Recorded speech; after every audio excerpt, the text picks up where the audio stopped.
Dans l'histoire de la guerre, la victoire est presque toujours attribuée à la supériorité technologique. On imagine le char le plus avancé, l'avion le plus rapide, le fusil le plus précis.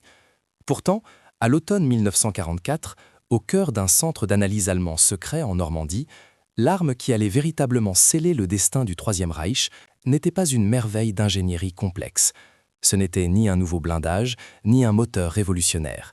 C'était un simple bidon en métal, brut et sans élégance. Dans les laboratoires immaculés où l'on vénérait la complexité comme une divinité, cet objet ordinaire était un blasphème, une insulte à la sophistication germanique.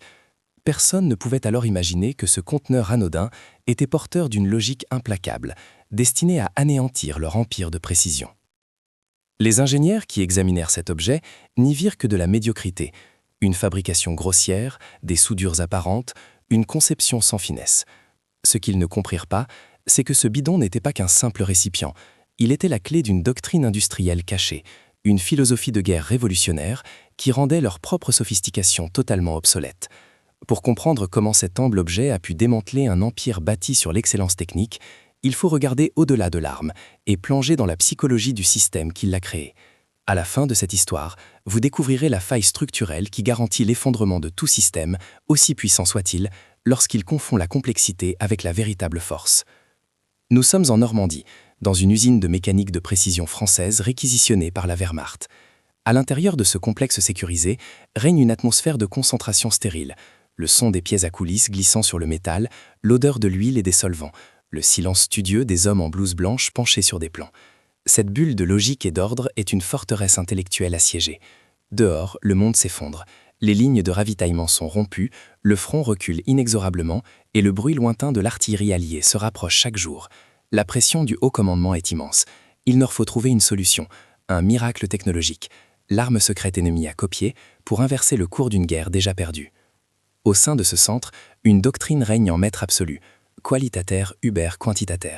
La qualité prime sur la quantité. Ce n'est pas une simple stratégie, mais une croyance quasi religieuse, le pilier de l'arrogance germanique. Jour après jour, les équipes d'ingénieurs désassemblent méticuleusement du matériel américain capturé.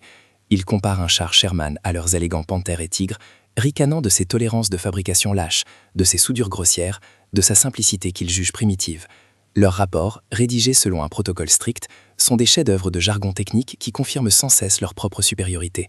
Le système est une chambre d'écho, parfaitement conçue pour renforcer ses propres préjugés et les aveugler à la terrible vérité.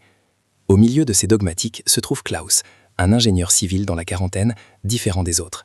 Il n'a pas l'arrogance de ses collègues, ni leur foi aveugle dans la doctrine. C'est un homme silencieux, observateur, dont l'esprit est plus à l'aise avec les faits concrets qu'avec les grandes théories. Son talent unique n'est pas seulement de mesurer des épaisseurs de blindage ou d'analyser la composition d'un alliage. Klaus possède une capacité rare, celle de voir au-delà de l'objet, de deviner le système de pensée, la philosophie de production, qui se cache derrière chaque boulon et chaque soudure. Il est un homme déplacé, un esprit pragmatique piégé dans une citadelle d'idéologues, et son conflit intérieur grandit chaque jour face à l'évidence qu'il est le seul à percevoir.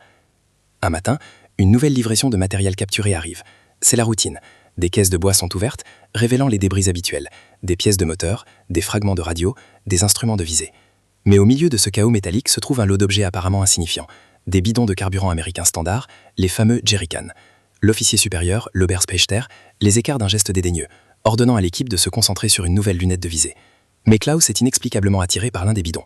Il est fabriqué à partir de quelques pièces d'acier embouties, assemblées par des soudures brutes et recouvertes d'une peinture vert olive. Il incarne tout ce qu'il méprise, la production de masse, le manque de raffinement, la victoire de la quantité. Tandis que ses collègues se moquent de la simplicité du jerrycan, le qualifiant de bricolage de fermier, Klaus le prend dans ses mains. Il examine chaque détail avec une attention inhabituelle. Il teste la solidité des trois poignées, l'étanchéité du bouchon à fermeture rapide, la conception du bec verseur anti-glouglou. Il comprend alors ce que les autres ne voient pas. Cet objet n'est pas simplement simple, il est efficacement simple.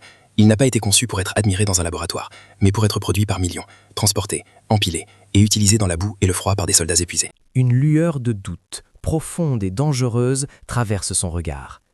Que cache cette conception si pragmatique que son propre système, obsédé par la perfection, est incapable de comprendre?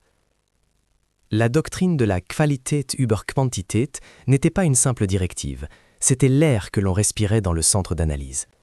Chaque jour, des pièces du puzzle logistique allié étaient disséquées avec une précision chirurgicale. Un roulement de char Sherman était placé sous microscope et les ingénieurs notaient avec un mépris à peine voilé les tolérances approximatives, les finitions jugées indignes d'un travail allemand. Leurs rapports, envoyés au haut commandement, étaient des odes à leur propre supériorité, des documents qui rassuraient Berlin en confirmant que l'ennemi gagnait par la masse brute, non par le génie. Ils cherchaient une arme secrète, un avantage technologique caché, sans comprendre que la véritable arme était le système industriel même qu'ils qualifiaient de primitif. Le fonctionnement du centre était régi par une hiérarchie prussienne inflexible et des protocoles d'une rigueur absolue. Chaque analyse suivait le Prüfprotokoll, un chemin balisé de la documentation photographique au rapport final. Mais cette rigueur scientifique était pervertie par une loi non écrite mais bien plus puissante, l'interdiction du défaitisme.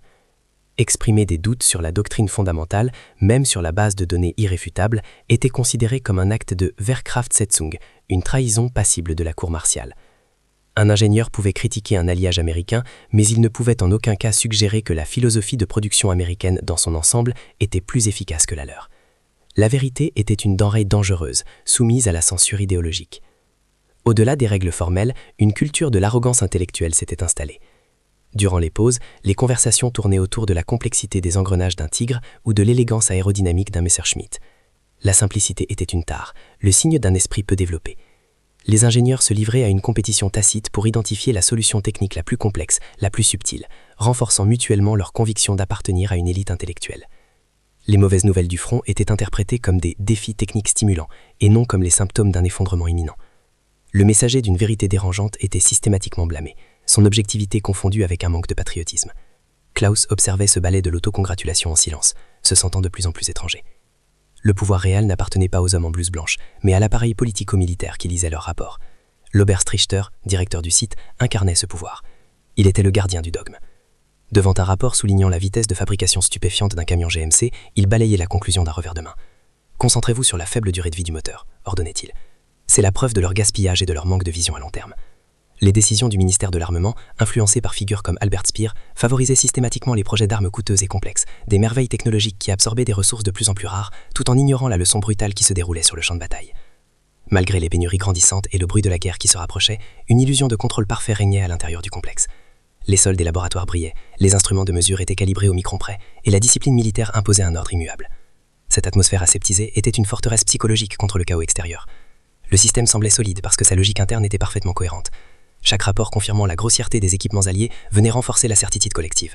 Cette boucle de rétroaction positive créait une bulle de déni, une conviction partagée que la rigueur et l'intelligence finiraient par l'emporter, peu importe la réalité des chiffres sur le terrain.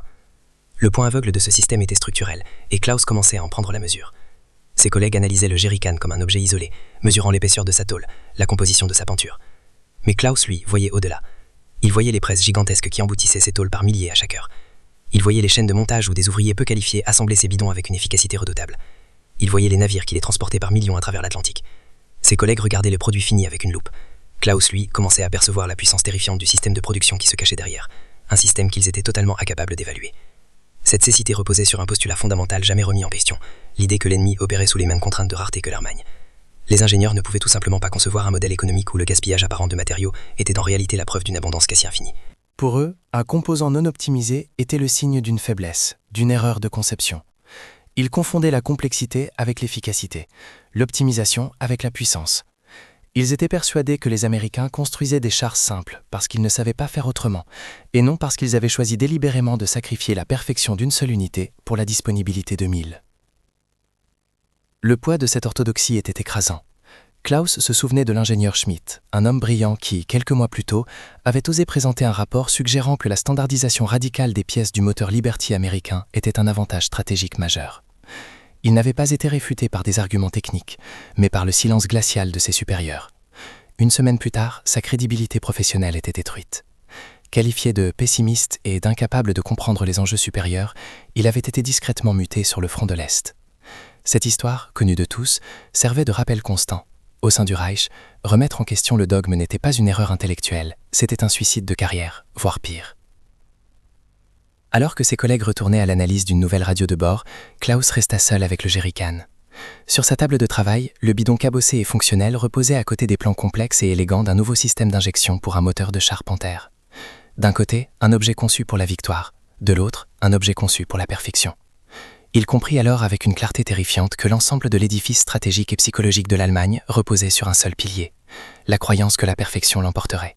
Si cette croyance était fausse, si la logique implacable de ce simple bidon était la banne, alors leur défaite n'était plus une simple possibilité, c'était une certitude mathématique. Klaus n'était pas un produit de l'établissement militaire prussien. Avant que la guerre ne le réquisitionne, il était l'ingénieur en chef d'une usine qui fabriquait du matériel agricole. Son univers n'était pas celui des blindages sophistiqués ou des moteurs surpuissants, mais celui des tracteurs robustes et des moissonneuses fiables. Il passait ses journées à concevoir des machines qui devaient fonctionner dans la boue, être réparées avec des outils basiques par des fermiers et surtout être abordables. Il avait appris une leçon fondamentale que ses collègues ignoraient. La véritable élégance d'un objet ne résidait pas dans sa complexité, mais dans sa capacité à accomplir sa tâche de la manière la plus simple et la plus résiliente possible. Cette formation avait forgé en lui un pragmatisme qui le rendait totalement étranger à l'idéologie du centre d'analyse. C'était un homme discret, presque effacé. Sa posture légèrement voûtée et son regard qui fuyait souvent le contact direct le faisaient paraître insignifiant au milieu des officiers au port altier et des ingénieurs à l'assurance théâtrale. Il parlait peu, préférant écouter et observer. Dans les réunions où ses collègues s'affrontaient dans des joutes verbales techniques, citant des théories complexes et des équations abscanses, Klaus restait silencieux, absorbant les informations, les comparant aux faits qu'il avait lui-même observés. Son silence n'était pas un signe de désintérêt, mais de digestion. Il était un homme de l'établi, pas de l'estrade, et il se sentait profondément mal à l'aise dans ce monde où la rhétorique l'emportait si souvent sur la réalité tangible des choses. Son talent unique était une forme d'empathie industrielle. Là où ses pairs voyaient des pièces de métal, des tolérances et des alliages, Klaus percevait hors tension la philosophie et le système humain qui se cachait derrière.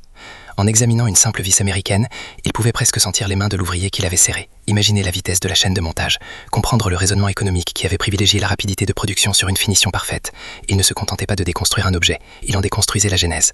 Cette capacité à lire l'histoire d'un système à travers ses artefacts était sa plus grande force, mais aussi la source de son isolement. Il voyait un langage que personne d'autre autour de lui ne semblait même savoir exister. Pourtant, cette lucidité était paralysée par une faille profonde, un manque chronique d'assurance et une peur viscérale de l'autorité. Klaus avait passé sa vie à éviter les conflits. Enfant, il était celui qui se taisait pour ne pas attirer l'attention. Dans son usine, il laissait souvent des idées moins bonnes l'emporter, pour ne pas avoir à affronter un supérieur têtu. Cette nature conciliante qui lui avait permis de survivre dans le monde civil était devenue un véritable fardeau dans la structure rigide et punitive de l'armée. Son conflit intérieur était né de cette contradiction. Il possédait une vérité capable de remettre en question tout le système, mais il était psychologiquement incapable de la défendre face à des hommes qu'il craignait et méprisait à la fois. Le choc avec le système était quotidien, silencieux mais violent. Il se souvenait de l'analyse d'une Jeep américaine quelques semaines plus tôt. Ses collègues avaient passé des jours à rédiger un rapport moqueur sur la fragilité de son châssis en échelle et la simplicité primitive de son moteur. Klaus, lui, avait vu autre chose. Un véhicule si léger qu'il pouvait être soulevé par quelques soldats, si simple qu'il pouvait être réparé sur le terrain avec un minimum d'outils. Il avait timidement suggéré que, peut-être, la facilité de maintenance était un objectif de conception prioritaire. Mais sa remarque s'était perdue dans un éclat de rire condescendant de l'officier en chef qui avait rétorqué « L'objectif, Klaus, c'est de construire des choses qui ne tombent pas en panne. » La nuit, dans la solitude de sa petite chambre, le conflit devenait une torture. Les visages arrogants de ses supérieurs défilaient dans son esprit, leurs certitudes inébranlables résonnant dans ses oreilles. Il revoyait les données, les chiffres, les objets. Tout criait la même vérité. Ils faisaient fausse route. Leur quête de la perfection était une course vers l'abîme. Puis, l'image de Schmidt, l'ingénieur muté sur le front de l'Est, venait le hanter. Était-il un lâche en se taisant, ou était-il simplement un homme prudent qui voulait revoir sa famille? Le poids de cette connaissance non partagée était physique. Il se sentait comme un homme qui voit une fissure se former dans un barrage, alors que tout le monde admire la beauté de l'édifice, sourd au grondement sourd de la catastrophe imminente. Une scène de son passé revenait sans cesse le tourmenter. Quelques années avant la guerre, il avait conçu une pompe à eau pour les fermes isolées. Son design était simple, presque rustique, mais incroyablement fiable et facile à réparer. Le conseil d'administration de son entreprise l'avait rejeté, préférant un modèle concurrent plus complexe, avec un carter en fonte élégant et un mécanisme sophistiqué, jugé plus prestigieux. Un an plus tard, l'entreprise était inondée de retours. Le modèle élégant tombait en panne constamment et coûtait une fortune à réparer. Klaus avait eu raison, mais sa victoire était amère et silencieuse. Il avait appris ce jour-là que les systèmes humains ont une capacité infinie à choisir l'échec esthétique plutôt que le succès modeste. Le jerrycan, posé sur sa table de travail, était devenu le catalyseur de sa crise. Cet objet n'était plus une simple pièce à analyser, c'était la matérialisation de son dilemme, le verdict de son procès intérieur. D'un côté, le bidon, incarnation de la logique gagnante de la simplicité et de la masse. De l'autre, les plans du moteur Panther, un chef-d'œuvre de complexité inutile qui ne serait jamais produit en nombre suffisant. La confrontation n'était plus théorique. Il comprenait maintenant que se taire n'était plus un acte de prudence, mais un acte de complicité active dans la défaite. Le barrage était sur le point de céder, et il était le seul à savoir où frapper pour avertir les autres. le coup du silence était devenu plus terrifiant que le coup de la parole. Une directive urgente frappée du sceau du haut commandement de l'Ouest arrive à matin brume. Le maréchal Rommel lui-même, étranglé par la crise logistique qui paralyse ses divisions blindées en Normandie, exige une analyse prioritaire des vulnérabilités critiques de la chaîne d'approvisionnement alliée. L'Oberste Richter rassemble ses meilleurs ingénieurs, son visage habituellement impassible trahissant une tension extrême. Il leur ordonne de disséquer les moteurs des camions GMC, d'analyser la résistance des rails de chemin de fer, de trouver une faille dans la machine ennemie. Pour Klaus, cet ordre est un électrochoc. Il cherche la faiblesse au cœur de la force. La véritable arme secrète n'est pas un moteur surpuissant, mais le flux ininterrompu de carburant et de matériel, symbolisé par ce simple bidon en tôle. Le silence devient complicité. Klaus décide d'agir, mais avec la prudence qui le caractérise. Il ne cherche pas la confrontation directe. Il rédige une note technique sobre, une simple annexe au rapport principal sur les moteurs américains. Il y décrit, avec des termes purement factuels, l'efficacité remarquable du design du jerrycan en termes de production de masse, de stockage et de maniabilité. Il calcule le débit de carburant potentiel que des millions de ces bidons permettent d'acheminer jusqu'à la ligne de front, un chiffre vertigineux. Il soumet sa note à son chef d'équipe, Weber, un ingénieur chevronné et respecté. Il la parcourt, un sourire amusé aux lèvres, avant de le causer sur une pile de documents à ignorer. Klaus, concentrez-vous sur la mécanique sérieuse. Berlin ne s'intéresse pas aux bidons d'essence. Quelques jours plus tard, la réalité du front percute violemment la bulle aseptisée de laboratoire. Un rapport confidentiel classé secret défense décaille la perte quasi totale d'une division Panzer près de Saint-Lô. La cause officielle n'est pas la supériorité des chars ennemis, mais une simple panne sèche généralisée. Les puissants chars Tigre, fleurons de l'ingénierie allemande, ont été abandonnés par leurs équipages, immobiles et sans défense, avant d'être méthodiquement détruits par aviation alliée. La nouvelle se propage en murmure dans les couloirs, glaçant l'atmosphère d'arrogance habituelle. Pour Klaus, chaque mot du rapport est un coup de poignard, une validation brutale de sa théorie. Leur chef-d'œuvre de perfection mécanique gisait, inutile, étranglé par un système logistique défaillant. La nuit, le sommeil fuit Klaus. L'image des carcasses fumantes des tigres le hante. Il se sent coupable. Sa prudence, qu'il croyait être une forme de sagesse, lui apparaît maintenant comme une lâcheté criminelle. Il revoit mentalement le design du jerrycan, non plus avec l'œil de l'ingénieur, mais avec celui du soldat épuisé dans la boue. Il voit la logique implacable de la triple poignée, permettant à un seul homme de porter 2 bidons pleins à l'aller et un vide au retour. Il sent la facilité du bouchon à cam, qui s'ouvre d'un seul geste même avec des gants couverts de gel. Il visualise le bec verseur anti-glouglou, économisant chaque goutte précieuse. Ce n'était pas un objet grossier, c'était une arme silencieuse, une machine à gagner la guerre. Poussé par une conscience qui ne lui laisse plus de repos, Klaus décide de forcer le destin. Il demande un entretien officiel avec l'Oberste Richter. Il attend, debout et nerveux, devant le bureau massif en chêne, sa note technique à la main. Richter l'écoute d'un air impatient, ses doigts pianotant sur un rapport concernant l'alliage du blindage d'un nouveau char soviétique. Klaus tente d'expliquer que la véritable menace n'est pas technologique mais systémique, une philosophie de l'abondance, contre laquelle leur philosophie de la perfection ne peut lutter. Richter l'interrompt brutalement, son regard se faisant glacial. « Ingénieur, votre travail est d'analyser le métal, pas de philosopher sur l'économie.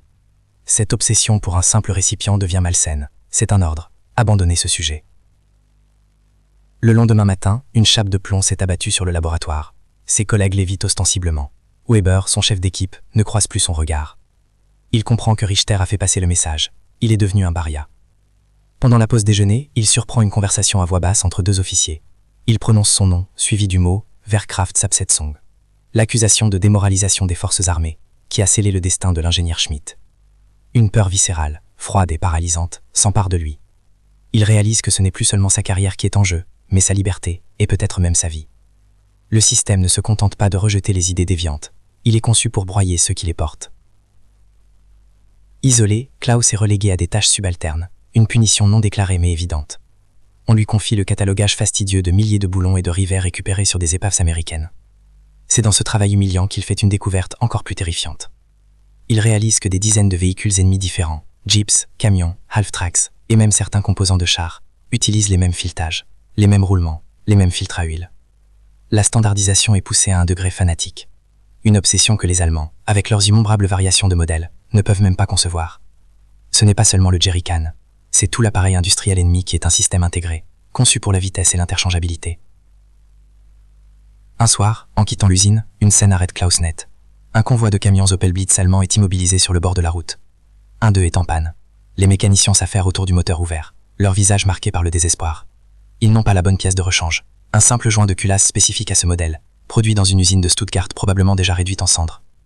Pour une seule pièce défaillante, un convoi logistique vital est paralysé. À cet instant, l'analyse théorique devient une réalité tragique et absurde. La quête de la perfection pour chaque composant a engendré une fragilité systémique catastrophique. Il sait qu'il a atteint un point de non-retour. Il doit agir, ou être complice de l'effondrement. De retour dans la solitude de sa chambre, Klaus est écrasé par le poids de son dilemme final. Le visage de sa femme et de ses enfants flotte devant ses yeux. Se taire, c'est choisir la survie, l'espoir de les revoir. C'est le choix de l'homme, du père de famille. Mais survivre en sachant qu'il a laissé un empire courir à sa perte par lâcheté. Parler, c'est affronter la cour martiale, le front de l'Est, la mort certaine. C'est un sacrifice. Mais c'est aussi le seul acte d'intégrité qui lui reste. Le choix de l'ingénieur qui ne peut ignorer une faille structurelle sur le point de tout détruire. La peur de mourir se heurte à la honte de survivants lâches. Il n'y a plus de bonnes décisions, seulement des coups différents, tous insupportables. Au matin, la décision est prise. La peur est toujours là, mais elle est maintenant dominée par une résolution froide et métallique. Il n'essaiera plus de convaincre, il va démontrer. Il passe la journée à rassembler ses preuves, non plus comme une humble annexe, mais comme un réquisitoire implacable. Il compile les données sur la production des jerrycans, les chiffres sur la standardisation des plaies américaines, le rapport sur la perte de la division Panzer, et les statistiques agaçantes sur les pannes des véhicules allemands. Il prépare une présentation visuelle, simple, brutale, sur quelques grands panneaux de carton. Son acte final ne sera pas une suggestion timide. Ce sera une accusation publique, lancée au visage du système qui les condamne tous. La nuit qui suivit sa décision de préparer une démonstration fut la plus longue de sa vie.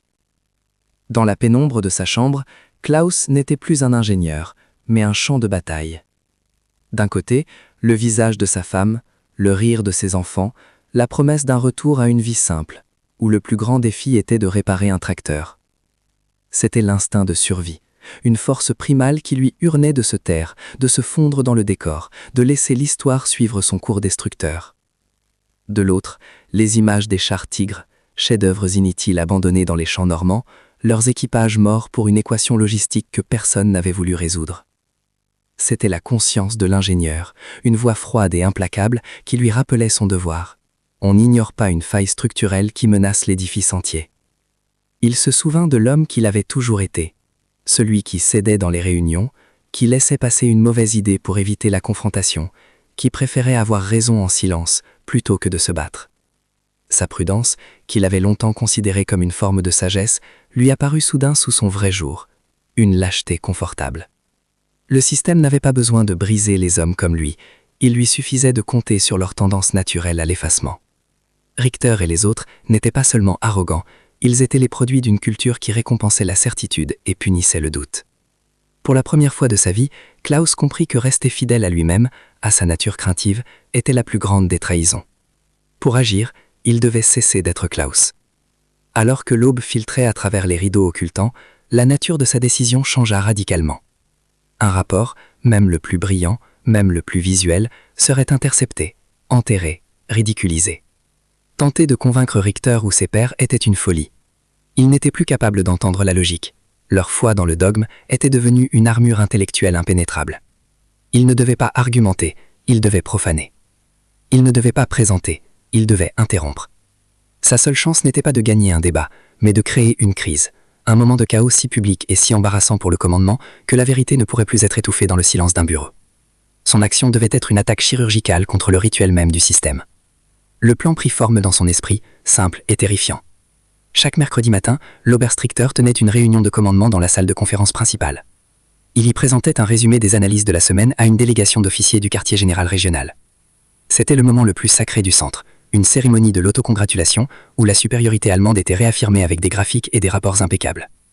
Klams décida que ce serait sa scène. Il n'allait pas demander la parole, il allait la prendre. Il allait faire irruption au milieu de ce temple de l'arrogance et y afficher ses données brutes, ses comparaisons sacrilèges, devant les témoins les plus haut placés possibles. C'était un acte d'insubordination totale, un suicide professionnel et probablement personnel. Il passa la journée à transformer ses panneaux de carton en armes. Il n'utilisa pas le langage technique et nuancé de l'ingénieur, mais celui, brutal et direct, de la propagande. D'un côté, il dessina la silhouette complexe et élégante d'un char tigre, avec une légende, 700 heures de travail, 300 km d'autonomie. De l'autre, il esquissa le contour grossier d'un jerrycan, avec une simple multiplication, 10 secondes pour produire, 1 million d'unités par mois, portée, infinie. C'était plus une analyse, mais un manifeste. Chaque panneau était une accusation, une confrontation visuelle conçue pour contourner l'intellect et frapper directement l'instinct. Il préparait non pas une présentation, mais un acte d'iconoclasme. La veille de la réunion, la peur revint, plus forte que jamais. Assis sur son lit, il tenait dans ses mains la seule photographie qu'il avait de sa famille. Le papier usé était une encre le reliant à un monde de normalité, d'amour et d'avenir. Une partie de lui hurlait de tout brûler, de s'excuser auprès de Richter, de supplier pour une seconde chance. Survivre. C'était tout ce qui comptait. Mais en regardant le visage de ses enfants, il se posa une question insoutenable. Quel homme leur père serait-il s'il survivait, en sachant qu'il avait laissé des milliers d'autres pères mourir par sa propre couvardise? Lentement, avec un geste qui lui sembla coûter toute sa force, il reposa la photo. Le coût de la décision était désormais clair. Il sacrifiait son avenir personnel pour une dernière parcelle d'intégrité professionnelle. Le matin du mercredi, une étrange sérénité s'était installée en lui. Le conflit interne était terminé. Il n'y avait plus de doute, seulement une trajectoire. En traversant la cour du complexe, les grands rouleaux de carton sous son bras, il croisa le regard de ses collègues. Ils le virent, mais ne le reconnaissaient pas vraiment. Son expression n'était plus celle de l'ingénieur effacé et inquiet qu'il connaissait. C'était le masque calme et déterminé d'un homme qui a accepté son destin. Chaque pas vers la salle de conférence était un pas de plus loin de sa vie passée. Il savait que la porte devant laquelle il allait s'arrêter n'était pas seulement l'entrée d'une pièce, mais la frontière irréversible entre ce qu'il était et ce qu'il allait devenir. Le chemin du retour était définitivement fermé. La porte de la salle de conférence est une frontière. Derrière, la voix monotone de l'Oberstrichter égrène les derniers chiffres sur la supériorité balistique d'un nouvel obus. Klaus s'arrête un instant, ses pneus de carton sous le bras. Les deux gardes à l'entrée le regardent avec méfiance. C'est le dernier instant où il peut encore faire demi-tour, retourner à sa vie d'ombre et de silence.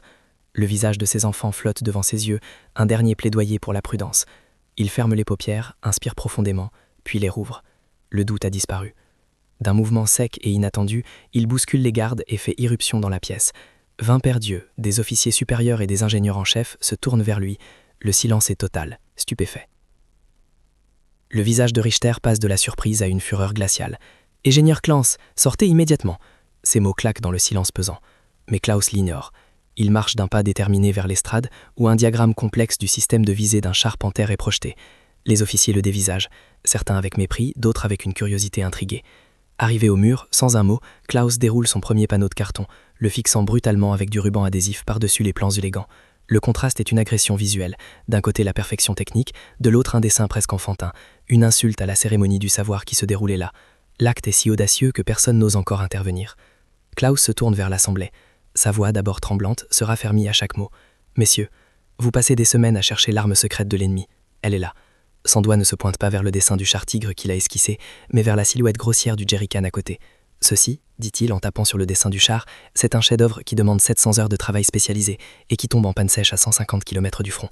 Et ceci, sa voix monte, c'est une boîte en tôle qui demande 10 secondes de travail non qualifié. Ils en produisent 1 million par mois. Son autonomie est infinie, car elle amène le carburant là où nos génies mécaniques en manquent. » Un murmure d'indignation parcourt la salle.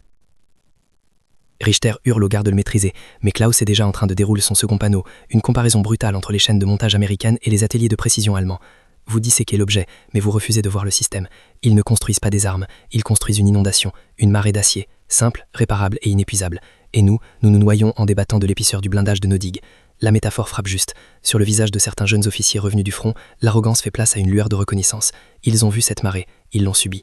La vérité de Klaus, si crue soit-elle, résonne avec leur réalité. Les gardes l'attrapent finalement, lui tordant les bras dans le dos. Klaus ne résiste plus physiquement, mais il lance un dernier appel, ses yeux cherchant ceux d'un général visiteur, un homme du front connu pour son pragmatisme. « Général, exigez le rapport sur la perte de la 12e Panzer-Division près de Saint-Lô. Demandez-leur pourquoi nos tigres ont été détruits, non pas par des chars supérieurs, mais par l'absence de ces simples boîtes au fer blanc. » Exaspéré, perdant tout contrôle, Richter s'avance et frappe Klaus au visage. Le bruit sec de la gifle résonne dans la salle. La violence de l'acte brise le dernier vernis de décorum. Le rituel est profané, l'ordre est rompu. La discussion n'est plus technique, elle est devenue viscérale. Alors que les gardes le traînent hors de la salle, une étrange paix envahit Klaus. La douleur cuisant sur sa joue n'est rien comparé au fardeau de son silence passé. Il a vu le visage du général. Il n'y avait pas de colère, seulement une lueur de doute profond, une fissure dans la forteresse de certitude. Il a perdu sa liberté, son avenir, sa sécurité. Mais il a gagné la guerre contre sa propre peur. Il a agi non pas en soldat, mais en ingénieur, remplissant son devoir ultime, signaler une faille structurelle avant l'effondrement total. Il a payé le prix, mais il a gagné son intégrité. Dans sa défaite personnelle se trouve la seule victoire qui comptait encore pour lui. La porte se referme lourdement sur Klaus, mais son chaos reste en suspens dans la salle. Richter, le souffle court, tente de reprendre le fil de sa présentation, qualifiant Klaus de défaitiste et de fou, un esprit brisé par la pression de la guerre. Mais ses paroles sonnent cris. L'image du jerrycan et la logique implacable de l'argument de Klaus sont imprimées dans l'esprit de tous. Le général, un homme dont les divisions sont paralysées par les pénuries, reste silencieux, son regard fixé sur le dessin grossier collé au mur. La vérité, une fois libérée, ne peut être simplement effacée par un ordre ou une insulte. Le dogme a été publiquement remis en question, et le doute est un poison qui se propage vite. Jeté dans une cellule humide au sous-sol, Klaus est seul face aux conséquences irréversibles de son acte. L'adrénaline retombe, laissant place à une certitude glaciale. Il pense à sa femme, à ses enfants, et pour la première fois depuis des années, des larmes brûlantes coulent sur ses joues. Il sait qu'il ne les reverra jamais. Le coup de son choix est absolu. Il a sacrifié son monde pour une vérité que le système choisira peut-être d'ignorer jusqu'à la fin. Il n'y a pas de triomphe dans cette cellule, seulement la satisfaction amère d'avoir été fidèle à la réalité, même au prix de sa propre existence. Son corps est meurtri, son avenir anéanti, mais sa conscience est enfin, et douloureusement, en paix. À l'étage, sans un mot pour Richter, le général rassemble ses affaires. En quittant la salle de conférence, désormais silencieuse, il s'arrête et donne un ordre sec à son aide de camp. « Trouvez-moi tous les rapports de ce centre sur la logistique américaine.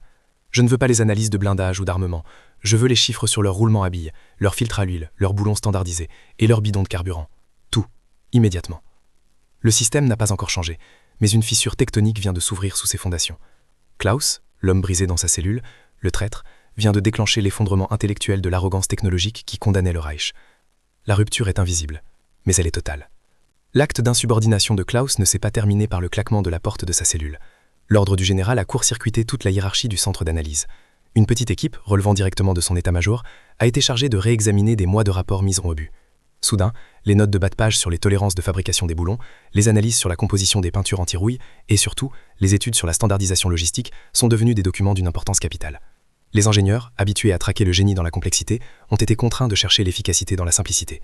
Le jerrycan, autrefois un objet de mépris, est devenu la pièce à conviction numéro 1 dans le procès silencieux de leur propre doctrine.